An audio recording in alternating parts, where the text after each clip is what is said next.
ಇತ್ತೀಚೆಗೆ ಮೊಬೈಲ್ ಕಳ್ಳತನ ಜಾಸ್ತಿಯಾಗಿದೆ. ಎಷ್ಟೇ ಜಾಗರೂಕರಾಗಿದ್ದರೂ ಕೂಡ ಕ್ಷಣಾರ್ಧದಲ್ಲಿ ಈ ಮೊಬೈಲ್ ಕಳ್ಳರ ಗ್ಯಾಂಗ್ ನಿಮ್ಮ ಮೊಬೈಲ್ಗಳನ್ನು ಎಗರಿಸಿ ಬಿಡ್ತಾರೆ. ಮೇ 11ರಂದು ಉಡುಪಿ ನಗರದ ಸಿಟಿ ಬಸ್ ನಿಲ್ದಾಣದಲ್ಲಿ ಮೊಬೈಲ್ ಕಳ್ಳತನಕ್ಕೆ ಯತ್ನಿಸಿದ್ದ ಕಳ್ಳಿಗೆ ಸಾರ್ವಜನಿಕರು ಧರ್ಮದೇಟು ಕೊಟ್ಟಿರುವ ಘಟನೆ ನಡೆದಿದೆ. ಉಡುಪಿ ನಗರದ ಸಿಟಿ ಬಸ್ ನಿಲ್ದಾಣದಲ್ಲಿ ಮೊಬೈಲ್ ಕಳ್ಳತನಕ್ಕೆ ಯತ್ನಿಸಿದ ಘಟನೆ ನಡೆದಿದೆ. ಈ ವೇಳೆ ಕದಿಯಲು ಬಂದ ಕಳ್ಳಿಗೆ ಸಾರ್ವಜನಿಕರು ಧರ್ಮದೇಟು ಕೊಟ್ಟಿದ್ದಾರೆ. ಖತರ್ನಾಕ್ ಮೊಬೈಲ್ ಕಳ್ಳತನ ಗ್ಯಾಂಗ್ನಲ್ಲಿದ್ದ ಇಬ್ಬರು ಕಳ್ಳಿಯರು ಸ್ಥಳದಿಂದ ಎಸ್ಕೇಪ್ ಆಗಿದ್ದು, ಬಸ್ ಹತ್ತುವ ವೇಳೆ ಮೊಬೈಲ್ ಕದ್ದು ಪರಾರಿಯಾಗಲು ಯತ್ನಿಸಿದ್ರು.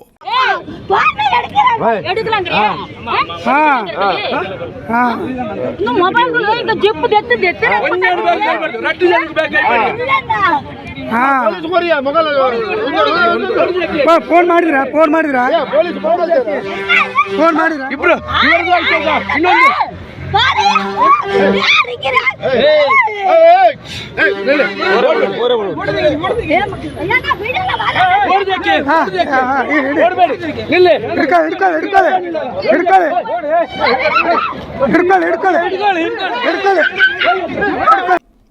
ಇನ್ನು ಸೆರೆ ಸಿಕ್ಕ ಓರ್ವಳನ್ನ ಸಾರ್ವಜನಿಕರು ಹಿಡಿದು ಥಳಿಸಿದ್ದಾರೆ. ಬಳಿಕ ಆಕೆಯನ್ನ ಸಾರ್ವಜನಿಕರು ಸೇರಿ ಪೊಲೀಸರಿಗೆ ಒಪ್ಪಿಸಿದ್ದಾರೆ.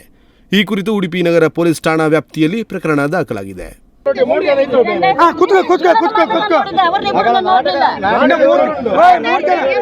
ಮೂರ್ ಜನ ಇದ್ದಾರಂತೆ. ಒನ್ನಿಲ್ಲಕ್ಕೆ ಹೊಡ್ಕ್ರ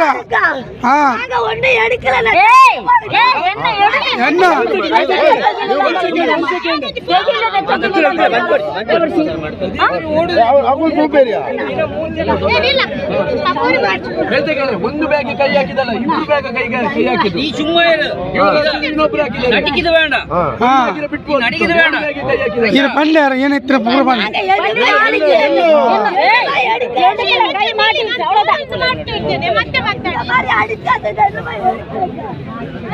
ನುಡಿಸಿರಿ ನ್ಯೂಸ್ ಡೆಸ್ಕ್ ಹೊನ್ನಾವರ.